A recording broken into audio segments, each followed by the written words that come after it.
Good morning dear friends, જય સ્વામિનારાયણ.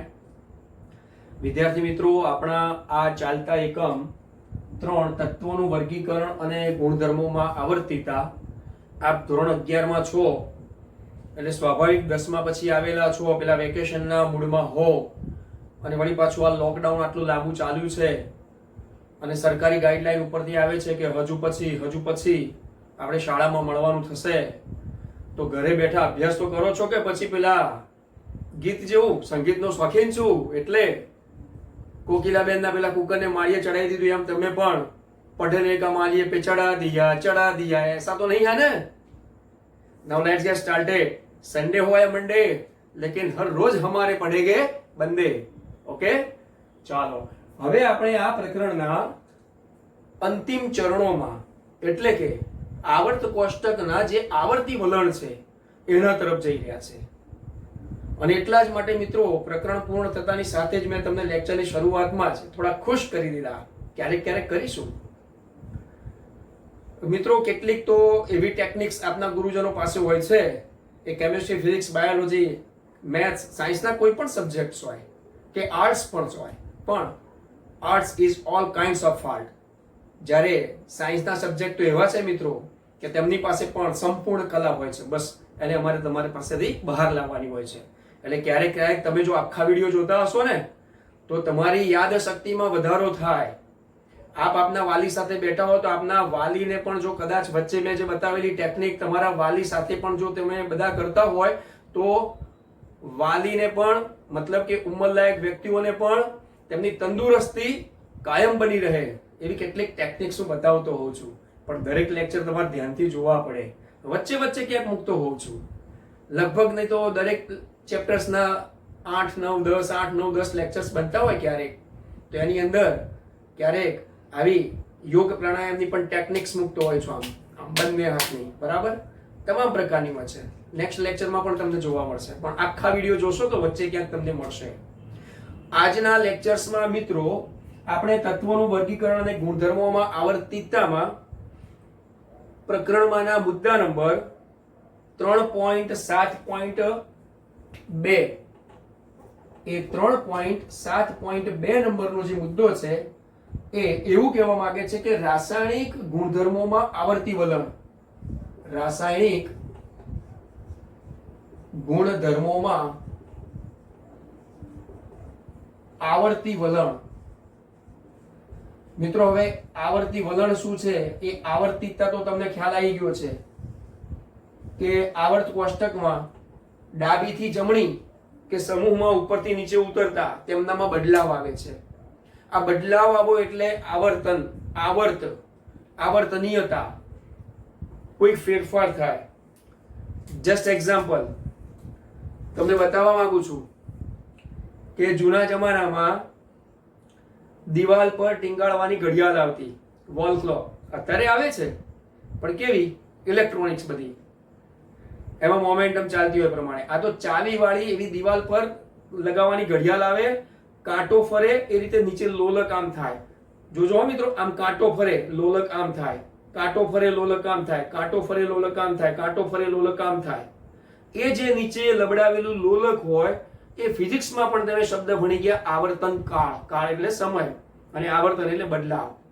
એક વખત એ જ્યાં છે ત્યાંથી પાછું આવે, મૂળભૂત સ્થિતિમાંથી પાછું આગળ જાય, અંતિમ પરિસ્થિતિમાંથી પાછું પ્રારંભિક પરિસ્થિતિમાં આવે.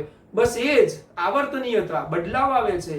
લોલક ભલે 1 માંથી 2 ને 2 માંથી 1, 1 માંથી 2 ને 2 માંથી 1 થાય, પણ પેલો કાંટો કંઈક નવી ને નવી દિશા તરફ લઈ જાય છે સમય વધતાની સાથે, છે ને. એટલે આપણે પણ આપણા આવર્ત કોષ્ટકમાં ડાબીથી જમણી કે જમણીથી ડાબી પાછા આવીએ, અથવા તો સમૂહમાં ઉપરથી નીચે કે પછી નીચેથી ઉપર જતાની સાથે પણ જુદા જુદા જે ગુણધર્મો ભણી ગયા એમનામાં લાક્ષણિકતા જે છે એમની આવર્તનીયતા અત્યારે આપણા આ મુદ્દામાં સમાયેલી છે. મિત્રો મુદ્દાનું નામ જ જુઓ તમે, રાસાયણિક ગુણધર્મોમાં આવર્તી વલણ. હવે મિત્રો કયા આવર્તી વલણ છે જરા આપણે હવે એનો અભ્યાસ કરી લઈએ. તો એમાં આપણે 2 આવર્તી વલણ ભણવાના છે અને પ્રકરણના અંતિમ તબક્કા તરફ તમને લઈ જઈશ. આમ તો આના પછી 3.7.3 નંબરનો મુદ્દો છે, પણ એ આની પર આધારિત છે. કે રાસાયણિક પ્રતિક્રિયાત્મકતામાં આવર્તિતા એટલે કે આવર્તી વલણ અને રાસાયણિક પ્રતિક્રિયાત્મકતા એટલે કે પ્રક્રિયાઓ કેવી છે. પહેલા આપણે આજનો મુદ્દો ક્લિયર કરી દઈશું. સૌપ્રથમ તો આ મુદ્દો અહીંયા એવું કહેવા માંગશે, એ મુદ્દો છે જે સંયોજકતા અથવા તો ઓક્સિડેશન અવસ્થાની આવર્તિતા. આ શબ્દો કેટલાક તમે ભણી રહ્યા છો પ્રકરણ નંબર 2 પરમાણ્વીય બંધારણમાં. અને બીજો જે છે બી મુદ્દો છે, પાઠ્યપુસ્તકમાં બી બતાવ્યો છે, એને કીધું છે કે દ્વિતીય આવર્તના દ્વિતીય સમૂહના દ્વિતીય આવર્ત કે દ્વિતીય સમૂહ બંને દ્વિતીય આવર્તના જે તત્વો છે એ દ્વિતીય આવર્તના તત્વોના ગુણધર્મોમાં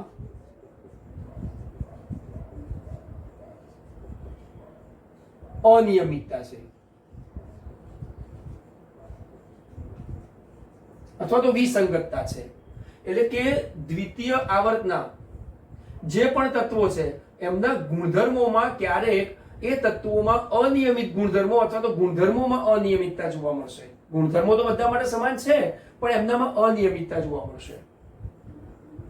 મિત્રો આપણે માત્ર આવર્તની જ વાત કરીશું એવું નથી. ભલે આપણા પાઠ્યપુસ્તકની અંદર જો તમને બતાવું તો પાઠ્યપુસ્તકમાં આપણું પ્રકરણ હવે અંતિમ તબક્કામાં છે એટલે પાન નંબર તમે જોશો તો લગભગ 89 નંબરનું પાનું છે.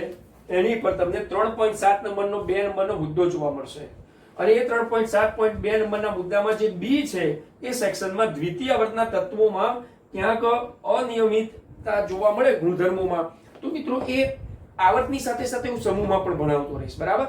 ચાલો હવે આપણે start. Now we can start. This is the valency and here is this oxidation status. એટલે મિત્રો જુઓ ઇંગ્લિશના બંને શબ્દોમાં કંઈક ફેરફાર જોવા મળે છે. આગળના અભ્યાસમાં તમે જશો ને જ્યારે 12મું ધોરણ પાસ કર્યા પછી medical, paramedical, engineering, engineering, pure science એ બધામાં તો તમારે ઇંગ્લિશ ટર્મિનોલોજીથી પનારો પડશે. અને એ જ્યારે પાલો પડશે તો ઇંગ્લિશમાં જે શબ્દ છે અને એનું જે પણ અર્થઘટન કરેલું હશે બહુ પરફેક્ટ હશે. એટલે જો આના ઇંગ્લિશ શબ્દો જોઈએ તો વેલેન્સી અને આને ઓક્સિડેશન સ્ટેટસ કહેવાશે. શું બતાવશે? તો મિત્રો સૌથી પહેલા હું એમ કહીશ કે આ જે સંયોજકતા એમને આપણે સમજી લેવી છે. જો સંયોજકતા શું છે તો કોઈ પણ પરમાણુના ન્યુક્લિયસની આસપાસ તેની જે કક્ષાઓ હશે ત્યાં તેમના ઇલેક્ટ્રોન હશે. બરાબર? એટલે તેમની બાહ્યતમ કક્ષાઓમાં ઇલેક્ટ્રોન હશે 2, 8, 8, 18 આ બધા હશે ને. તો આનો મતલબ એ થયો કે તેમની બાહ્ય કક્ષામાંના ઇલેક્ટ્રોન્સ જે છે એ ઇલેક્ટ્રોન્સના કારણે તેમની સંયોજકતા નક્કી થાય. Just example for here is this. હું અત્યારે લીલી પેનથી એમ કહી દઉં કે 11 નંબરનો પરમાણુ છે તો જુઓ 2, 8 અને 1 11 પ્રોટોન, સોડિયમ 2 અને 8 10 ને 11. ઓકે, તો તેની બાહ્ય કક્ષામાં જે ઇલેક્ટ્રોન છે એ તેમની ઇલેક્ટ્રોનની સંખ્યા પરથી જે પણ એક આંક નક્કી થાય છે તેને આપણે સંયોજકતા કહીએ છીએ. ધેટ મીન્સ સોડિયમ જે છે એ સોડિયમ શું કરી શકશે તો કે સોડિયમ એક ઇલેક્ટ્રોન ગુમાવી શકશે. આનો મતલબ એ થયો here is this is Na+1. એટલે ક્યારેક અત્યારે સંયોજકતાની સાથે ઓક્સિડેશન આંકની વાત કરીએ ને તો લગભગ સરખા જેવું થઈ જાય છે. દિવસ અને રાત જેવું નહીં પણ સમી સાંજ અને રાતની વચ્ચેની જે અવસ્થાઓ હોય છે સંધ્યા ખીલેલી હોય છે કે તેમાં એનું પરિવર્તન ક્યારે થાય એને અર્થ સમજાવવો હોય તો કઈ રીતે સમજાવી શકાય એ થોડીક બારીકાઈ હોય છે. ફેરફાર તો ચોક્કસ હોય છે, તફાવત હોય છે, પણ ઓક્સિડેશન અવસ્થાને હાલ અત્યારે આપણે આધુનિકતાથી સંયોજકતા કે ઓક્સિડેશન અવસ્થાને સમાન માની લઈએ છીએ પણ એ ભૂલ નહીં કરવાની. Valency and here is this oxidation status, oxidation અવસ્થા. આપણે અત્યારે સંયોજકતા વિશેનો પાક્કો પાલો કરી નાખીશું મિત્રો. તો જેમ સોડિયમમાં બહારની કક્ષામાં એક ઇલેક્ટ્રોન છે. બરાબર? એક બીજું ઉદાહરણ આપી દઉં. ચલો મિત્રો, દાખલા તરીકે 17 નંબરનો ક્લોરીન છે તો એની બાહ્ય કક્ષાઓની જો વાત કરીશું તો 2, 8 અને 7. તો તમને એમ થશે તો શું સાહેબ આની 7 સંયોજકતા? ના. હમણાં માટે હવે તેમની ઇલેક્ટ્રોન મેળવવાની અને ગુમાવવાની વૃત્તિ શું છે? આગળ આપણે વિદ્યુત ઋણતા ભણી ગયા ને, મુદ્દો કામ લાગશે. અને એટલા માટે મિત્રો જુઓ, આ એક ઇલેક્ટ્રોન મેળવવા માંગે છે, આ ઇલેક્ટ્રોન મેળવે છે, ધેટ મીન્સ કે આમની સંયોજકતા જો કોઈ પણ નક્કી કરવી હોય ને તો મિત્રો આપણા જે પણ આવા આવર્ત છે એ આવર્તને ચોક્કસ સમૂહમાં ગોઠવણી કરેલી છે. Just example for here is this. અત્યારે આપણે આ મુદ્દો ચાલે છે, પહેલો સમૂહ, બીજો સમૂહ, પછી ત્રીજો જે છે એની જગ્યાએ આપણે સીધો જ કયો લીધો તો કે 1 2 પછી 13 14 15 16 17 અને 18. આટલા આપણે સમૂહો જે લીધેલા છે મિત્રો, જો આ સમૂહો લીધેલા છે, આટલા સમૂહો છે. હવે આ જે પણ સમૂહો છે મિત્રો, એ સમૂહમાં બાહ્ય કક્ષામાં ઇલેક્ટ્રોન કેટલા હશે? તો સ્વાભાવિક એમના સમૂહની સંખ્યા જ બતાવે છે. જો આમની બાહ્ય કક્ષામાં 1 ઇલેક્ટ્રોન હશે બધામાં, આ બધાની બાહ્ય કક્ષામાં 1 ઇલેક્ટ્રોન, આ બધાની બાહ્ય કક્ષામાં 2 ઇલેક્ટ્રોન. અહીંયા શું લખું છું? બાહ્ય કક્ષાના ઇલેક્ટ્રોનની સંખ્યા છે. આમની બાહ્ય કક્ષામાં કેટલા હશે? કે સાહેબ 13. કેમ? કારણ કે અહીંયા 1, અહીંયા 2 તો 2, તો અહીંયા 13 તો કે 13. ના, દાખલા તરીકે ચલો આપણે આ 13 નંબરનો એલિમેન્ટ, 13મો સમૂહ છે ને, પણ 13મા સમૂહનું પહેલું તત્વ ધારો કે કયું લઈશું? બોરોન. બરાબર? 13મા સમૂહમાં પહેલું બોરોન છે. કયા નંબરનું છે? તો કે સાહેબ 5 નંબરનું. ચલો બોરોનના 5 નંબરની અંદર પહેલીમાં 2 બીજામાં 3. જુઓ છે 3. તો આ 3 ઇલેક્ટ્રોન એમની બાહ્ય કક્ષામાં છે, પરંતુ એની અંદર વળી પાછી sp કક્ષકો ભરાતી હોય છે. જેમ કે પહેલીમાં s ભરાય, બીજીમાં s અને p, વધારે કઈ આવી p, તો p માં 1 ઇલેક્ટ્રોન છે ને. એટલે આનો મતલબ એ થયો કે p નો 1 ઇલેક્ટ્રોનને દૂર કરવા માટે જે આયનીકરણ એન્થાલ્પી આપવી પડતી હોય છે, જે આયનીકરણ એન્થાલ્પીનું મૂલ્ય વપરાતું હોય છે, એમાં થોડુંક જ વધારે મૂલ્ય હોય તો s ના 2 ઇલેક્ટ્રોન પણ એકબીજાની સાથે દૂર થઈ જાય છે. મિત્રો આ તમામ અભ્યાસ એ કેટલીક 3 બાબતો પર આધારિત છે, 3 થી 4 બાબતો આમ તો કહીએ તો. દાખલા તરીકે આપણે કીધું કે રાસાયણિક ગુણધર્મોમાં આવર્તી વલણ. તો સૌથી પહેલું શું છે હું તમને કહી દઉં. તો સૌથી પહેલું છે તેમનામાં આ જો બીજા આવર્તથી શરૂ કરીએ, કારણ કે પહેલો આવર્ત તો હાઇડ્રોજન અને હિલિયમ વાળો છે મિત્રો, એટલે એમાં જાજી ચર્ચા નહીં થઈ શકે.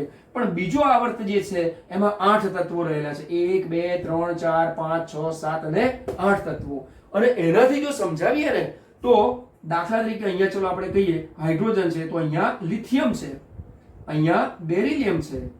હવે બેરિલિયમની નીચે કોણ આવે? તો કે સાહેબ મેગ્નેશિયમ. જુઓ અહીંયા મેગ્નેશિયમ છે, આ મેગ્નેશિયમ. અહીંયા બોરોન છે, આ બોરોન હતો ને, આપણે બોરોનની વાત કરી, તો અહીંયા કોણ આવે? તો કે એલ્યુમિનિયમ.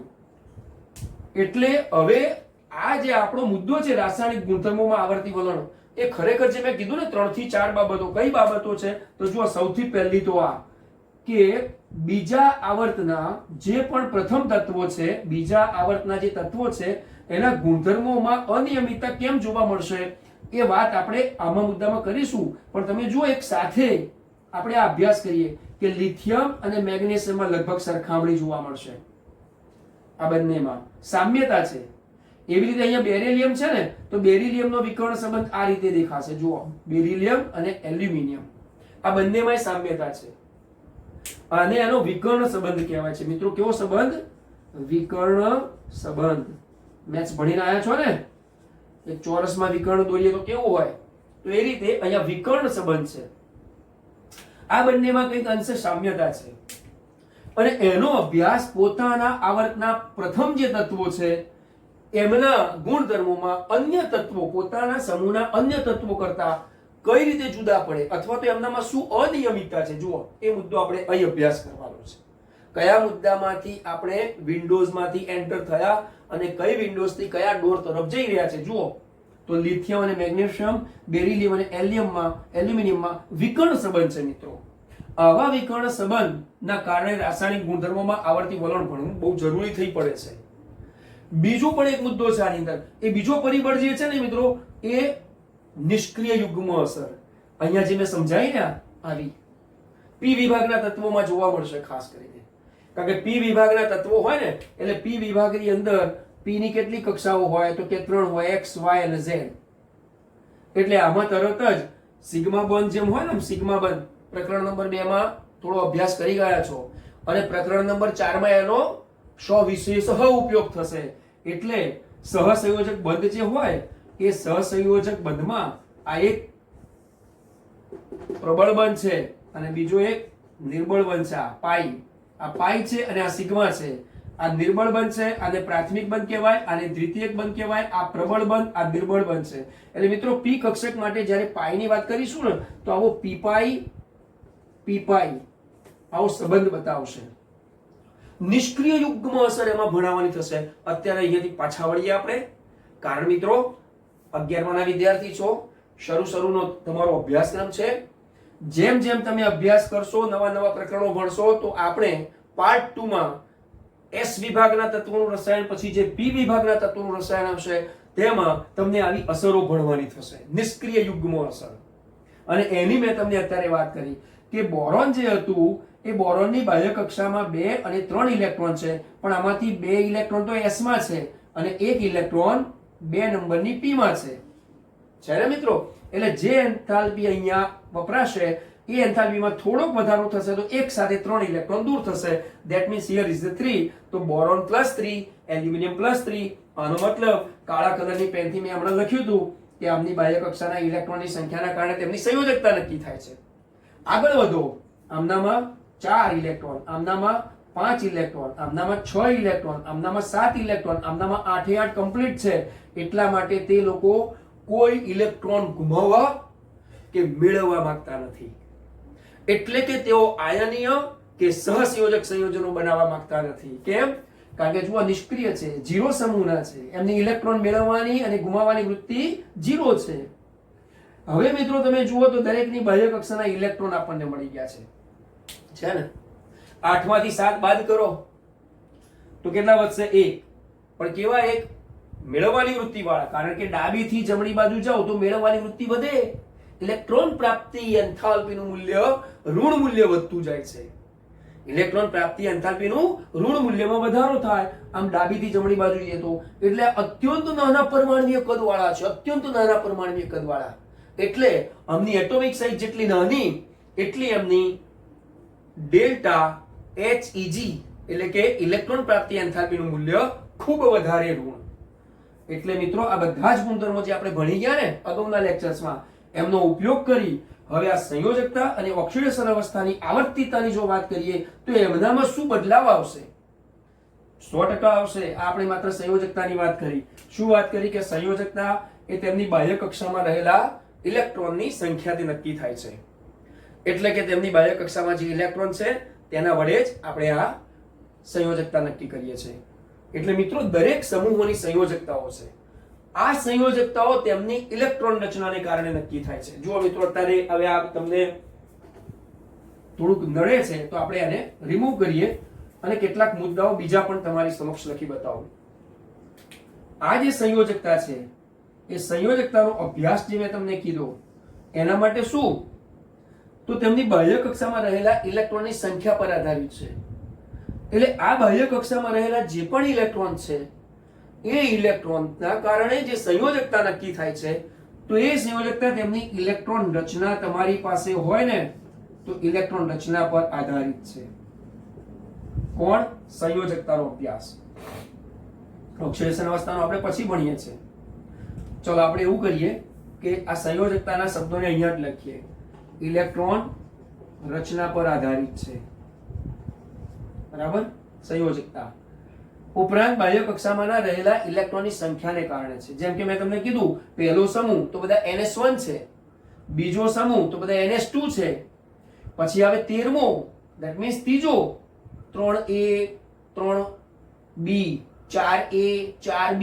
આ A અને B મેન્ડેલિફના પ્રમાણે, પણ આધુનિક રીતે 1 2 3 4 એમ કરીને 18 સુધી. તો 13 14 15 16 17 18 આ દરેકની એમની બાહ્ય કક્ષામાં જે મેં તમને બતાવ્યા તે ઇલેક્ટ્રોનના કારણે તેમની ઇલેક્ટ્રોન રચના હોય. પહેલા સમૂહમાં હોય તો કે NS1 હોય, બીજા સમૂહની હોય તો કે NS2 હોય, ત્યારબાદ NS2 completed and NP1 to 5 હોય. આ જુદી જુદી હશે. કોના માટે? આવર્ત માટેની વાત છે અને દરેક પરમાણુઓ માટેની વાત છે કે જેમ જેમ તેમના સમૂહ વધે, આ પહેલો સમૂહ, આ બીજો સમૂહ, પછી 13મો સમૂહ, આ રીતે જેમ જેમ સમૂહો વધશે તેમ તેમની ઇલેક્ટ્રોન રચના છે મિત્રો. અને એ ઇલેક્ટ્રોન રચના માટે આપણી શાળાના જે બનાવેલા WhatsApp ગ્રુપમાં હું તમને આ PDF આપીશ. એટલે અત્યારે આપણે આને બોર્ડ પર આવી ઇલેક્ટ્રોન રચનાનો ઉલ્લેખ નથી કરતા, પણ હા એટલો ઉલ્લેખ હું જરૂર કરીશ કે દાખલા તરીકે આપણો પ્રથમ સમૂહ છે, પ્રથમ સમૂહ, તો એ પ્રથમ સમૂહમાં માત્ર ને માત્ર ઇલેક્ટ્રોન કેટલા? તો કે બાહ્ય કક્ષામાં 1, તેમની એક સંયોજકતા થઈ. આમનામાં 2 ઇલેક્ટ્રોન, તો કે 2. 13માં 3, તો કે એમની સંયોજકતા કેટલી? 3. પછી આગળ 14માં સમૂહમાં 4, એમ કઈ 15માં 5, 16માં 6, 17માં 7, તો એમની સંયોજકતા 7. પછી 8માં 8. તો આ સંયોજકતા તેમની બાહ્ય કક્ષાના ઇલેક્ટ્રોનથી નક્કી થઈ. પણ હમણાં ના કીધું કે 7મો સમૂહ છે, 7 ઇલેક્ટ્રોન છે, તો 7 ઇલેક્ટ્રોન ગુમાવવાની વૃત્તિ હોય એના કરતા નજીકમાં અષ્ટક બનવા નજીકનો 1 ઇલેક્ટ્રોન કેપ્ચરિંગ કરશે, એટલે કે પોતે મેળવવા વધારે વૃત્તિ ધરાવશે. બસ આ મેળવવા કે ગુમાવવાની જ્યારે વૃત્તિ આવશે ને મિત્રો, ત્યારે આપણે એને એની ઓક્સિડેશન અવસ્થા કહીએ છીએ. કેમ? કારણ કે ઇલેક્ટ્રોનની ભાગીદારીની આપણે વાત કરીએ છીએ. એટલે સંયોજકતાના આ મુદ્દાની સાથે સાથે એક ઉદાહરણ આપીશ ને મિત્રો તમે સમજી જશો. Just example for here is this. ચલો OF2, ઓકે, અને બીજું હું તમને આપી દઉં Na2O. આ બે ઉદાહરણ આપ્યા. આ એક ઉદાહરણ અને આ બીજું ઉદાહરણ. કોને સમજવા માટે? તો કે હવે ઓક્સિડેશન અવસ્થાને સમજવા માટે. નાઉ સ્ટાર્ટ.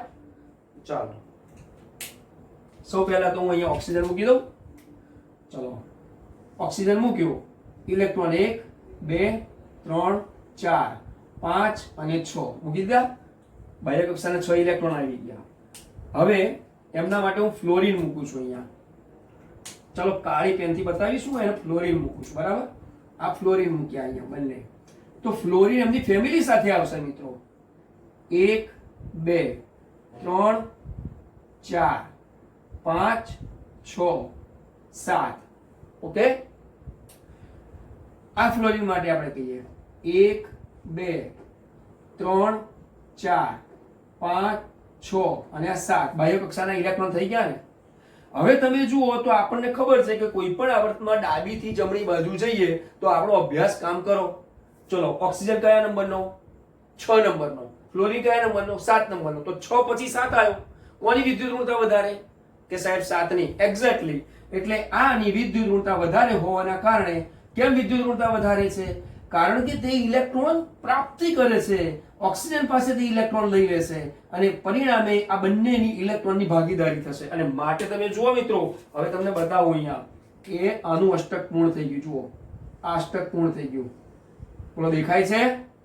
1, 2, 3, 4, 5, 6, 7, 8. ચલો આનું અષ્ટક પૂર્ણ થઈ ગયું. 1, 2, 3, 4, 5, 6, 7 અને 8. એ આનું અષ્ટક પૂર્ણ કરી દો. ચલો એ આનું અષ્ટક પૂર્ણ થઈ ગયું. થઈ ગયું? બે ફ્લોરિન થઈ ગયા.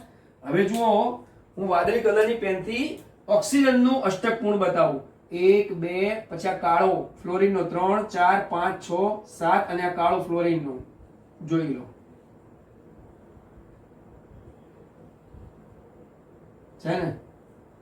હવે તમે જુઓ તો જરા કદ કેવા લાગે છે. કેમ?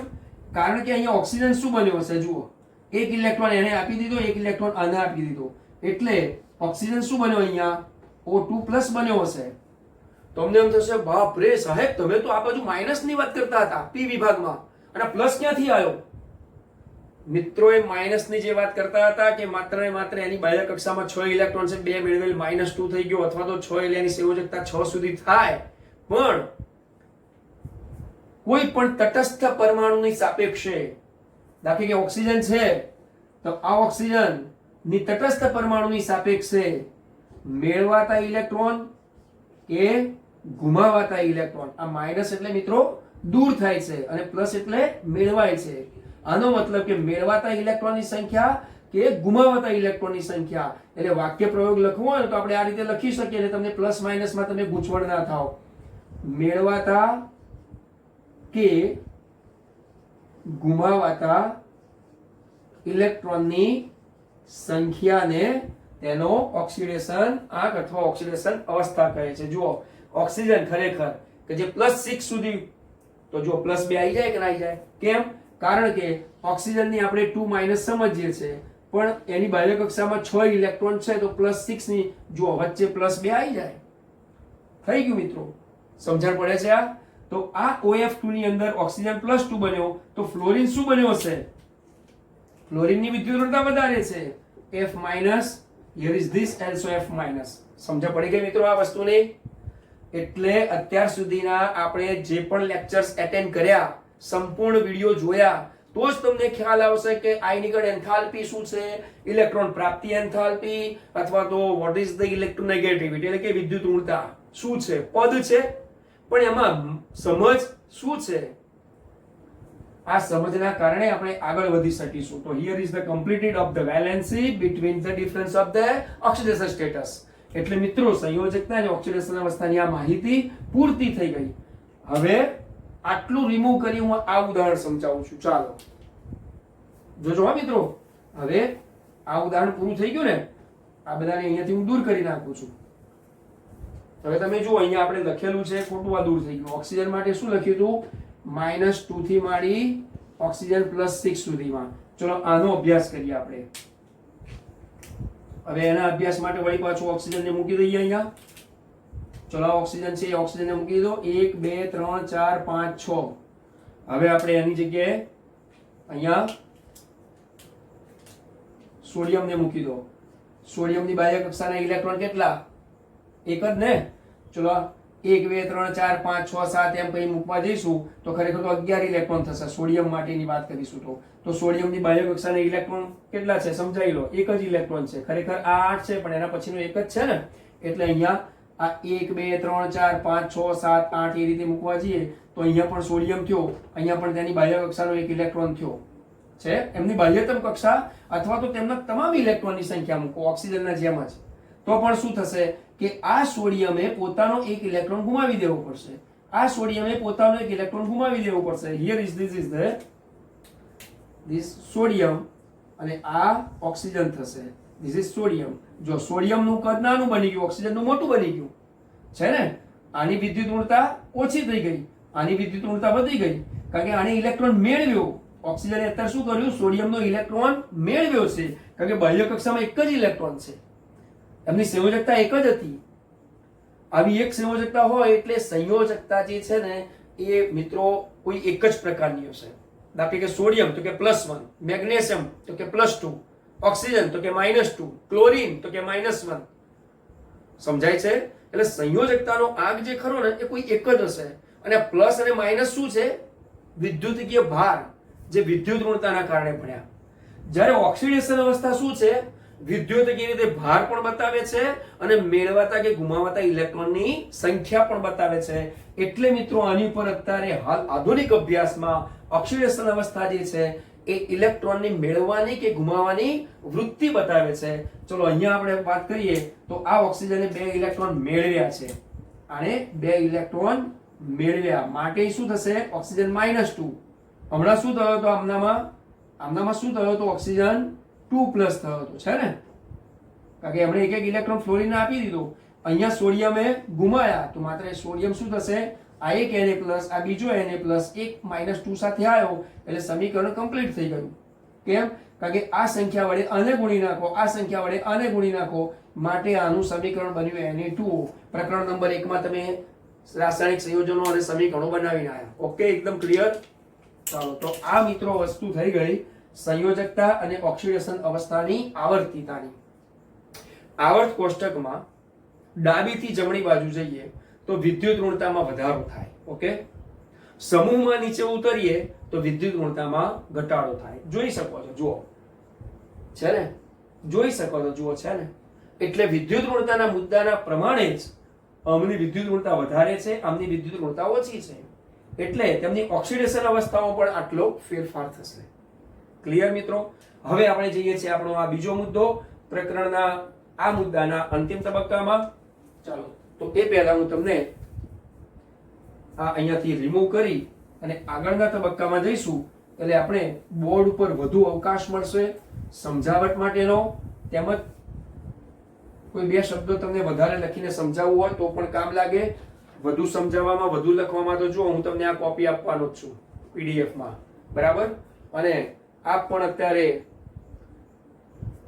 શાળા સિવાયના ગુરુકુળ, સ્કૂલ 24 ચેનલ સાથે ન સંકળાયેલા વિદ્યાર્થી મિત્રો હોય એમને પણ આ દેખાતું જ હશે કે ખરેખર આ રીતે શોર્ટ ટેકનિકથી તમે બધું બતાવી શકો છો. આ તમામે તમામ સમૂહો જે છે એમના નામ લખેલા છે, જે મેં તમને શરૂઆતના 2 લેક્ચરમાં કીધું હતું કે અનુક્રમે આલ્કલી સમૂહ, આલ્કલાઇન અર્ધધાતુ સમૂહ, બોરોન સમૂહ, કાર્બન સમૂહ, નાઇટ્રોજન સમૂહ, ચાલ્કોજન સમૂહ, હેલોજન સમૂહ. હવે આ નાઇટ્રોજન સમૂહ છે ને એને પ્નિકોજન્સ પણ કહેવામાં આવે છે. દેખાય છે મિત્રો? એટલે આજે આ પ્રકારના મટીરીયલ્સ હોય તો તમે સ્ક્રીનશોટ લઈ શકો અને શાળાના ગ્રુપમાં તો આપણી આની પીડીએફ મળવાની છે. જુઓ મિત્રો, એની સાથે સાથે મેં તમને સંયોજકતા અને ઓક્સિડેશન અવસ્થાના બાબતમાં એવી ટૂંકાક્ષરી સરસ મજાની 3 વાક્યોની બનાવી આપેલી છે. એ પણ તમે અહીંયા દ્રષ્ટિગોચર થાય છે, તમે જોઈ શકો છો. અને આ દેખાતાની સાથે જો અક્ષરો ઉકલતા હોય તો આનો સ્ક્રીનશોટ પણ તમે લઈ શકો. લઈ શકાય ને મિત્રો? શાળાના વિદ્યાર્થીઓને તો આપણી આની પીડીએફ મળવાની છે. ઓકે, તો મિત્રો આટલો સઘન અભ્યાસ અમારા ઘરથી આપના ઘર સુધી થાય છે. હવે ચલો આપણે દ્વિતીય આવર્તના તત્વોના ઘરમાં શું ચાલે છે એનો અભ્યાસ કરીશું. Now start the second period elements. કયા કયા હોય હમણાં કીધું એ પ્રમાણે જુઓ. દાખલા તરીકે lithium, beryllium, boron, carbon, nitrogen, oxygen, fluorine અને શૂન્ય સમૂહના.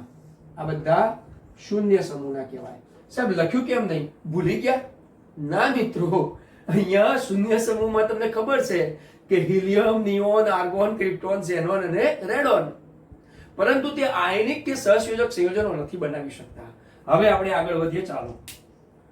લિથિયમ, એની નીચે કોણ આવ્યું તો કે સોડિયમ. બેરિલિયમ, તો એની નીચે કોણ આવ્યું? મેગ્નેશિયમ. બોરોન, તો એની નીચે કોણ આવ્યો? એલ્યુમિનિયમ. કાર્બનની નીચે સિલિકોન, નાઇટ્રોજનની નીચે ફોસ્ફરસ, ઓક્સિજનની નીચે સલ્ફર, ફ્લોરિનની નીચે ક્લોરીન, આમની નીચે ખબર છે હિલિયમ, નિયોન, આર્ગોન, ક્રિપ્ટોન. આપણે આનો અભ્યાસ નથી કરવો, આટલી વાત કરી છે. હવે મિત્રો સૌથી પહેલો તો હું તમને દ્વિતીય આવર્તના તત્વોના ગુણધર્મોમાં અનિયમિતતા. કેવા ગુણધર્મો હશે તો મુખ્ય રાસાયણિક ગુણધર્મોના આવર્તી વલણમાં મેં તમને હમણાં કીધું કે વિકર્ણ સંબંધ, નિષ્ક્રિય યુગ્મ અસર, ઉપરાંત લેન્થેનોઇડ સંકોચન. ગભરાશો નહીં, અત્યારે વાત નથી કરવાની.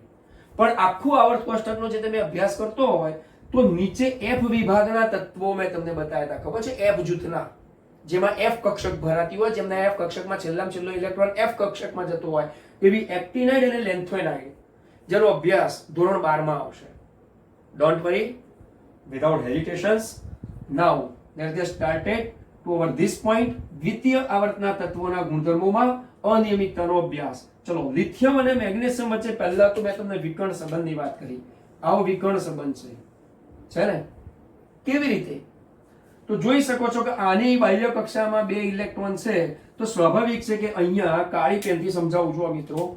અહીંયા ધારો કે આપણે કહીએ n બરાબર 2, અહીંયા n બરાબર 3. ઓકે, ચલો લિથિયમની વાત કરીએ તો એની પહેલી કક્ષામાં 2 અને બીજી કક્ષામાં 1. મેગ્નેશિયમની વાત કરીએ તો શું થશે? તો મેગ્નેશિયમની અંદર પહેલીમાં 2, ઓકે છે ને 12, આમનામાં કેટલા છે? 4, તો 4 ને 8 12, બીજીમાં 8 અને અહીંયા 2.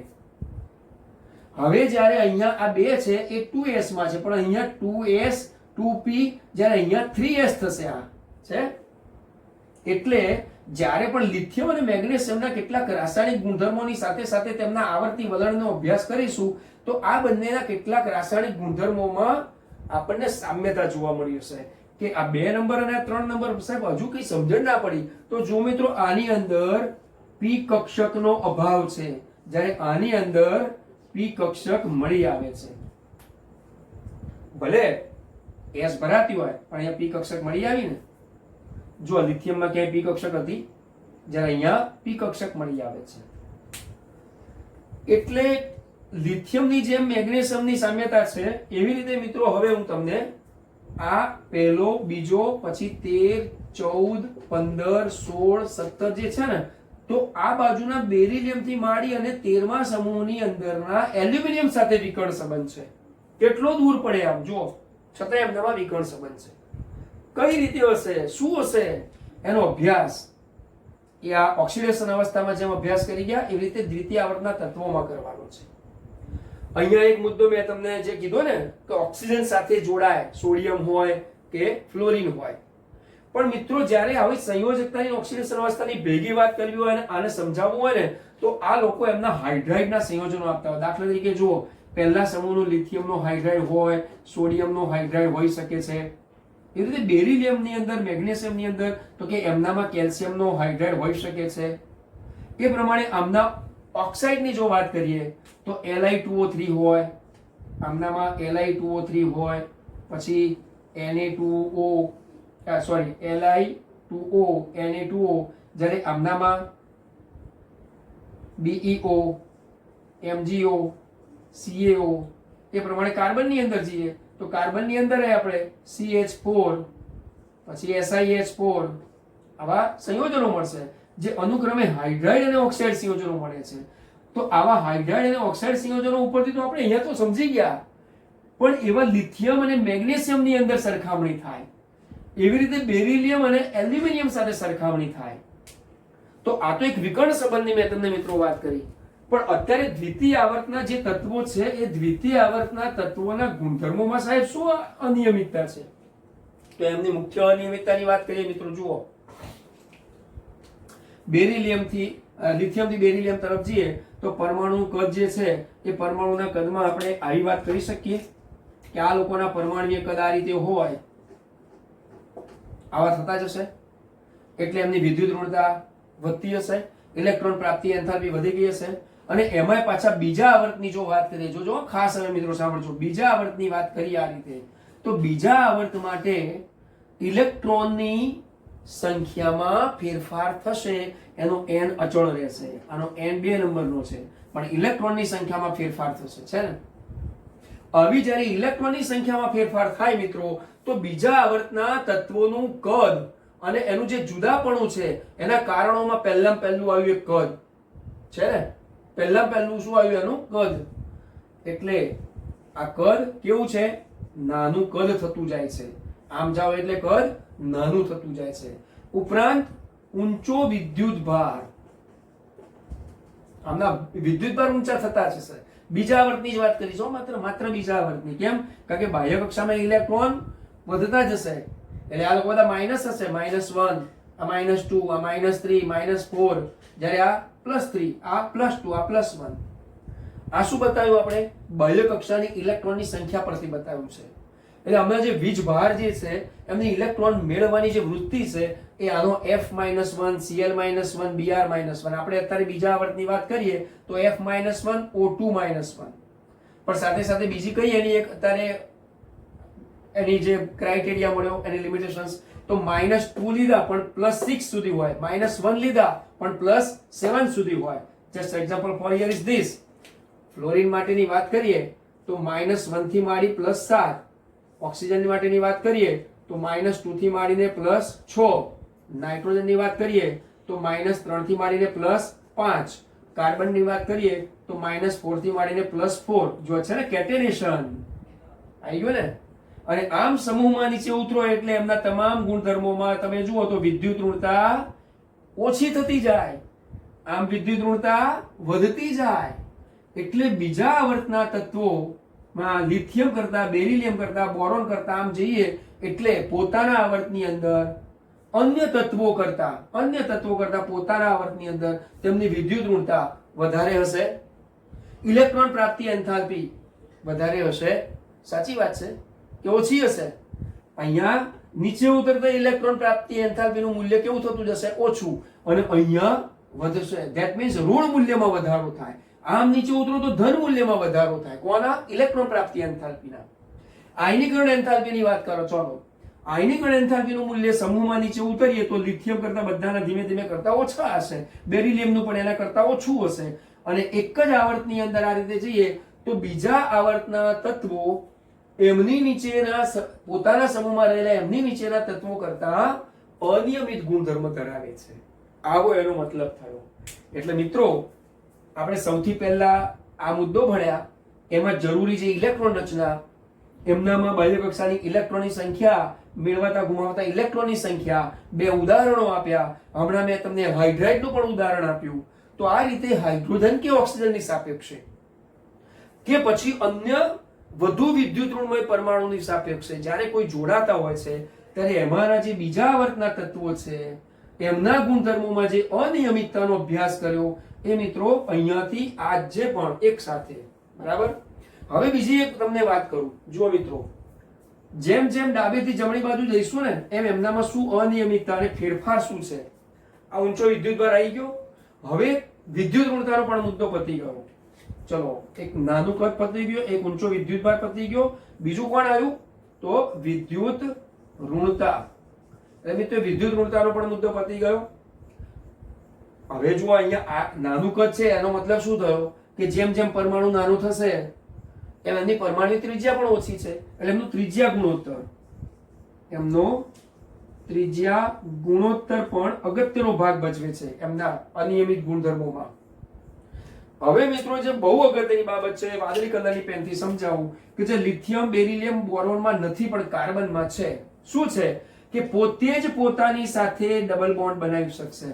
બોરોનની સાથે બોરોન કે એલ્યુમિનિયમની સાથે એલ્યુમિનિયમ નહીં બનાવી શકે, પણ કાર્બન કાર્બનની સાથે આવું બનાવી શકશે, કાર્બન કાર્બનની સાથે આવું પણ બનાવી શકશે. Here is this and also this is the alkene, this is the alkyne. છે ને? હાઇડ્રોકાર્બન સંયોજનો, કાર્બનિક સંયોજનોમાં જ્યારે જઈએ તો એના કેટેનેશનનો ગુણધર્મ કામ લાગશે. સિલિકોનમાં જોવા મળશે. આ કાર્બનની સાથે હાઇડ્રોજન જ્યારે CH4 બનાવે, કાર્બનની સાથે જ્યારે ઓક્સિજન આવે તો કાર્બનની સાથે ઓક્સિજન કેવી રીતે આવશે? તો જો just for here this O double બોન્ડો છે ને એની સાથે કાર્બન પણ ડબલ બોન્ડો બનાવશે. લો, આવી જાઓ. નાઇટ્રોજન કે હું બે દાનમાં આવી જાઉં, બેની વચ્ચે હું શું કરું? બફર થઈ જાઉં. તો જુઓ, લાલ પેનથી એને અલગ પાડી દઉં. નાઇટ્રોજન પણ પોતે નાઇટ્રોજનની સાથે નાઇટ્રોજન ડબલ બોન્ડ બનાવશે, નાઇટ્રોજન ટ્રિપલ બોન્ડ પણ બનાવશે. સાહેબ, આની તો સંયોજકતા પૂરી થઈ ગઈ. અરે મિત્રો, સંયોજકતા પૂરી થઈ પણ ઓક્સિડેશન સ્ટેટસ આવી ગયો ને મૂળ શબ્દ. એટલે મિત્રો આ તમે જુઓ, કાર્બન, નાઇટ્રોજન, ઓક્સિજન આ બધા એમની પોતપોતાની સાથે પણ વળી પાછા આવા p પાઈ બોન્ડ બનાવશે. અને આપણે શું કહીશું? p પાઈ. હમણાં જે મેં તમને પહેલો જ મુદ્દો કીધો હતો ને આના માટે, તો એ રીતે p પાઈ બોન્ડ બનાવશે. શા માટે?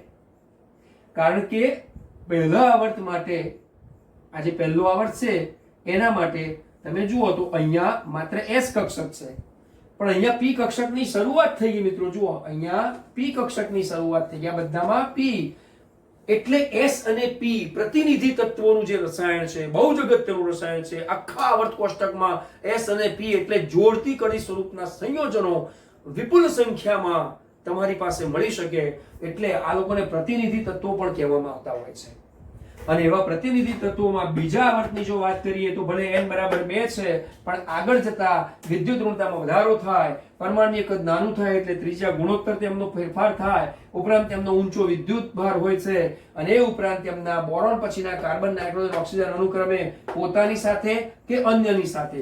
જો મિત્રો અન્યની સાથે કહું, જેમ કાર્બનની ઓક્સિજન સાથે થઈ ને એમ અહીંયા આ કાર્બનની નાઇટ્રોજન સાથે પણ થાય. જો આવી જાઓ, ચલો છે એ જ પ્રમાણે આ નાઇટ્રોજનની ઓક્સિજન સાથે પણ થાય. જોઈ લો, આવી જાઓ.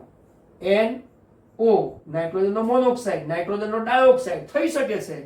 એમાં નાઇટ્રોજનની ઓક્સિડેશન અવસ્થાનો સવાલ આવશે.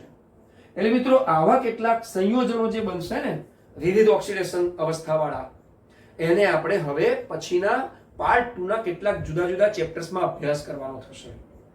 મિત્રો આ તો મેં તમને વાત કરી. બાકી અહીંયા જે જ્યારે નિષ્ક્રિય યુગ્મ અસર ભણ્યા પછી જ્યારે સ્ક્રીનિંગ ઇફેક્ટ, શિલ્ડિંગ ઇફેક્ટનો અભ્યાસ કે જે આવર્ત કોષ્ટકની મધ્યમાં રહેલા ડી વિભાગના તત્વો, જેમાં સ્ક્રીનિંગ ઇફેક્ટના કારણે એ તત્વો એક કરતા વધુ ઓક્સિડેશન અવસ્થા આપશે. દાખલા કે સોડિયમ ધાતુ છે, એની ઓક્સિડેશન અવસ્થા 1, મેગ્નેશિયમ પણ છે, એની ઓક્સિડેશન અવસ્થા 1, સંયોજકતા 2, એમની ઓક્સિડેશન અવસ્થા પણ 2, 2 ઇલેક્ટ્રોન ગુમાવે કાં તો એ પોતે એમની બાહ્ય કક્ષાના 2 ઇલેક્ટ્રોન.